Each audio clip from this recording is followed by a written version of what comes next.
Welcome back to Throttle Hobby. Today we're going to be draining coolant, which under here, if you just take a socket 22 and turn it, all the coolant will leak out. It's green, so we'll have to put green back in there. And the question is, why are we doing this? Well, me and my friend started pulling these off, which was for the automatic trans. We did seem to break the radiator. It does leak coolant ever so slightly, so we might as well. We got the radiator that doesn't have this part anymore, which is nice because we don't have to do an automatic trans. We also got a water pump with the full metal or full aluminum brace back here. The one in there is plastic, and the plastic ones don't really like to live long or at all. We got that. We also got a metal housing with a thermostat, so we'll be doing all of that today. So for right now, we're just gonna let this piss out and yeah, just go right for that cork. So it'll be on the driver's side up front, be a size 22, turn it and let it just piss out. So when we get to the next part, I will show you the next steps. So as that is draining away down there, what I'm gonna do is start taking stuff apart. The first thing I'll do is I'll pull these center pins out. You just grab a pair of pliers, pull the little thing up, and this plastic piece, the air suction piece, should come out. We're gonna remove this first. So I used a pair of needle nose. And like I said, you just grab the heads of these, you pop them up, and you can pretty much wiggle them out. There's two. Should be three, but that one's missing. And then we just slowly remove this out of the way to have more room. And now we'll put the pins back in so we don't lose them. We know where they'll always be. And now we'll just remove this and we'll head to the next thing. So after that, the next thing we're going to do is remove these two switches, which I believe are to the fans. This one we just pinch down and pull. It's connected. We'll put this one off to the side over here. And same with this bottom one. There's a little tang down here where my finger is. You just pull down on it and lift up. And it'll come out of its little socket hole here.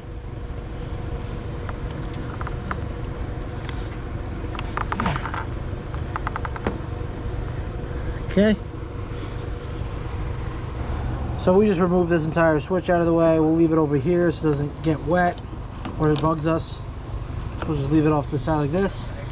Next, we gotta get rid of this fan. There's gonna be one Torx bolt here, I think. Yep, one right there. There doesn't seem to be any one over here, which means it's probably missing. Yeah, it's missing here. And we'll take off this shroud. So I'm using a size T20 Torque to take out this bolt. Once we get this loose enough, we'll just take the screw out. Probably have to get a copy of it for the other side. I'll leave it over here off to the side. No worries. And this should pretty much just come out. Just then.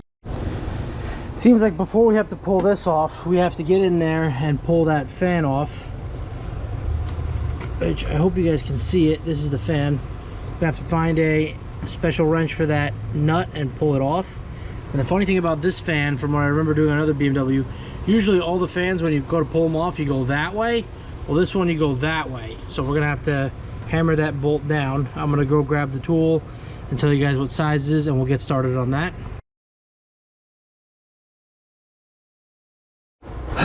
All right, we got the fan shroud key. It's going to be a size 32 millimeter. I put it on, and we're going to drill this downwards, which is opposite from what we usually have to. So I'm going to grab the hammer and the extension. Let's get that started. So we got the air hammer. We chiseled it down a little bit, but this hose is in the way, so we're going to remove this hose. And the nice thing about anything foreign, especially German, they have these clamps, so all we have to do is grab something skinny enough to pull that up. This will move and we can just slide this clamp off. I'll show you guys how to do that. So like I said, once you get that hose in between that metal line like that, you just really pull on it, and that should just free up all the stuff on it, or it should free up the hose like that. And now what you can pretty much do, grab your finger in there, pull a little bit more, don't lose this clip, and you should be able to just slowly work the hose right off. And the nice thing about this is you don't really need to use gasket sealer, because it kind of just does everything for you by locking in with this nifty little clamp that they've invented just for this specific occasion. And boom, hose is off. Now we can pull this off to the side. Let me get two hands on it.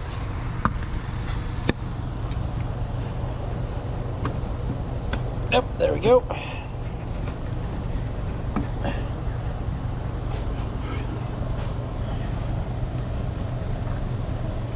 We just get that right out the way. We'll just put that here for now. And that's it. So you see how the hose pretty much works. It locks in place through those little side points when you push this metal thing in. So as it's pushed in, the metal locks in place to the plastic hose. So that's pretty cool and good. We'll loosen that back up. All right, next we'll grab more of the that tool, and we'll take more of the fan off. I'll show you guys how to do that as well. Grab some lights here so we can see better.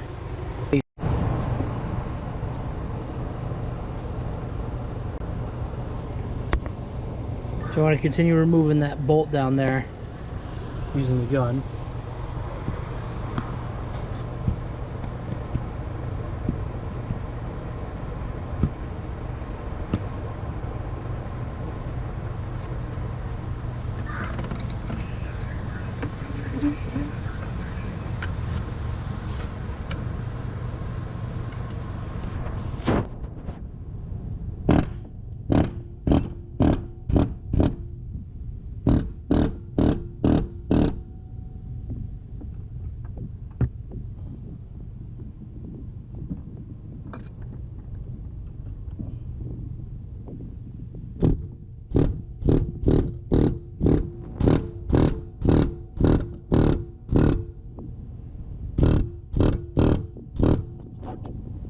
Just like that, we should pretty much have the fan off. Whoop.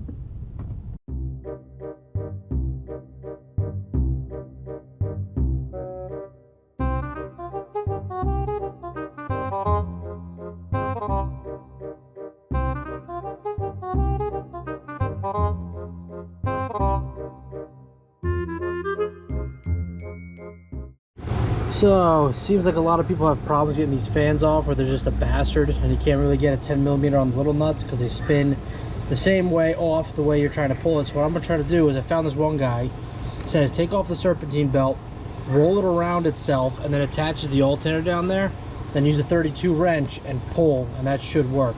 So let me get the serpentine belt off.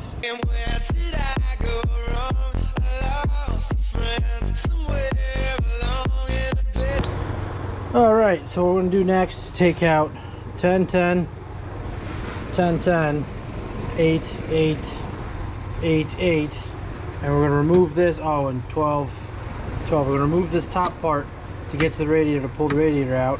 I still can't get that fan clutch out, and I heard a lot of people say that you pretty much just buzzsaw the shit off. I have an idea, but I need to wait for my partner who's going to be here very soon to help me.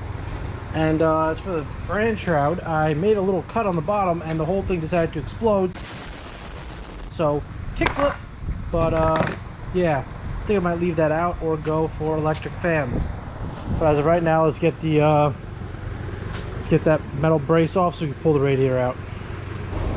So we removed the 10mm, and I removed the two bolts here, which are these weird long plastic ones. And now I'm going to remove these four bolts here using a Torx T30. I'm going to try to take that part off. Alright, well, for that last step, you don't need to take out any of these bolts. What we're going to do is take out this entire part, at least this half of the part. So we can get to the back of this. There's going to be a bolt and a connector that disconnect, then we could raise this up out of here. And then this radiator will actually just push forward and then come right out of the car. So we've taken off the radiator hose just by pulling on these. We've removed the shaft. So now what we got to do is we got 3 bolts.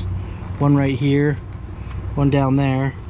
It's for a Torx 25 to take out this part so we can move the radiator out. So let's get that done. So after pulling 2 hoses, we finally got the reservoir out. We got the automatic ATF out. We got the fan out using the double belt system. Now we're gonna get the radiator out hopefully today. If I get the water pump out and the thermostat housing, change those. We'll leave it at that because I have to get some better coolant. Because the stuff for BMW they said has to be special, of course. So we just pull off those 2 extra radiator hoses off and we should be good to go. Radiator's out, just pulled it straight up. Now I'm going to attack the water pump. I'm going to undo these. These are 10 millimeters each. Pull that cover off and there should be 2 bolts on each side. 10 mm, yep. So the water pump's out. I use 2 6 millimeter bolts and you just screw them in. It pretty much pops right out. Now these are the ones that don't really like to live too much, so I'm kind of happy to get rid of it. So now the last thing I'm going to do today is get that thermostat housing, which looks like there's a 10 millimeter bolt there, 12 there. I feel one underneath as a 10. I feel another underneath as a 10, so 4 bolts total. They should pop out. And I already took the connector off, which you just press this metal tang and it slides up. So let me get this out. Alright, so I got the thermostat on. I got the thermostat sensor clicked in.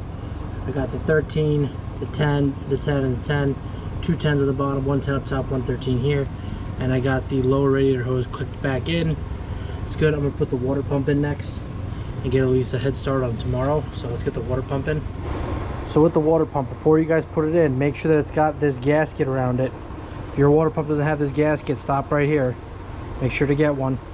This metal part should be a lot better. We're going to put it in and screw it down with the 4 nuts. One's down there. You got to fish it out. Put the 4 nuts on and tighten it up. So we got the thermostat housing in, plugged in. We got the water pump in and plugged in. Always tighten your bolts. Don't go hard on these. I used a very small ratchet. You don't want to break them. Same with this. So like I said, tomorrow I'm going to have to come back, get more of the new coolant, put the radiator in, put everything back together, run it, start it. We should be good to go. But right now, it's dark outside, so see you guys in the morning. Alright, another day, another time wasting all this stuff. So I'm gonna get the radiator button everything up and then I'll show you guys when it's done. We'll show you how to bleed it. We'll show you how to, I think that's the only other step really left, is just how to bleed it with the petcock valve here. So let me get the radiator in and get everything hooked up and we'll get going on that. Alright, so we got everything back together apart from the fan shroud, but hey, I kind of like to have it dangerous, so that's kind of cool. So I'm going to show you guys how to do pour the antifreeze. Here is a little knob. It's kind of like a bleeder valve, and I undid it. What we're going to do is we're going to pour antifreeze in here until it starts overflowing from out here, and then we're going to close it, and all the bubbles out of the system should be out. Well, probably going to have to go buy some antifreeze, so I'll see you guys in a couple minutes.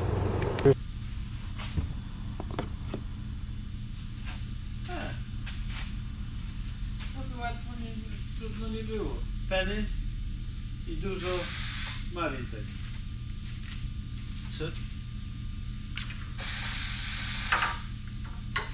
I to na preszurę taką dość porządną wystarczy.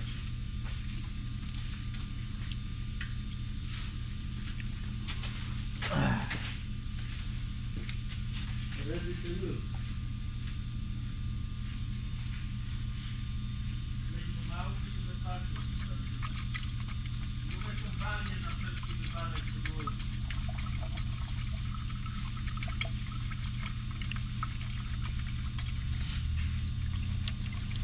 Got some pre-diluted green antifreeze. Good? So far, I guess. I'm gonna wait until it starts pissing out of that little cork right there. Let's just check underneath it right now. See if anything. Shine your flashlight down there? Jim, down there, just to make sure. I think it's good.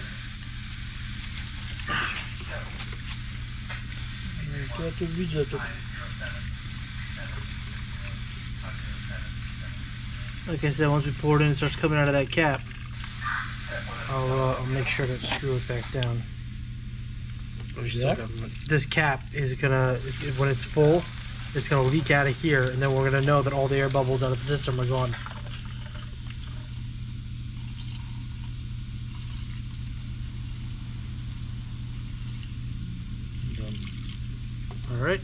1 gallon gone. 4 quart. 4 quarts, yep, 1 gallon, so we'll get the next one. One of these are cut pretty good. Yep, this one. It's the one already pre-cut pretty good. Yeah, well, we gotta fix one more thing on this.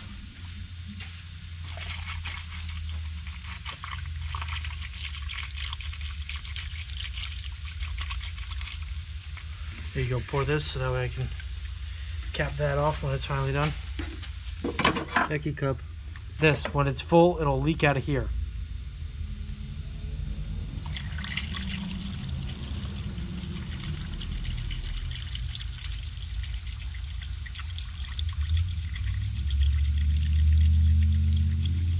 To co wtedy trzeba zrobić?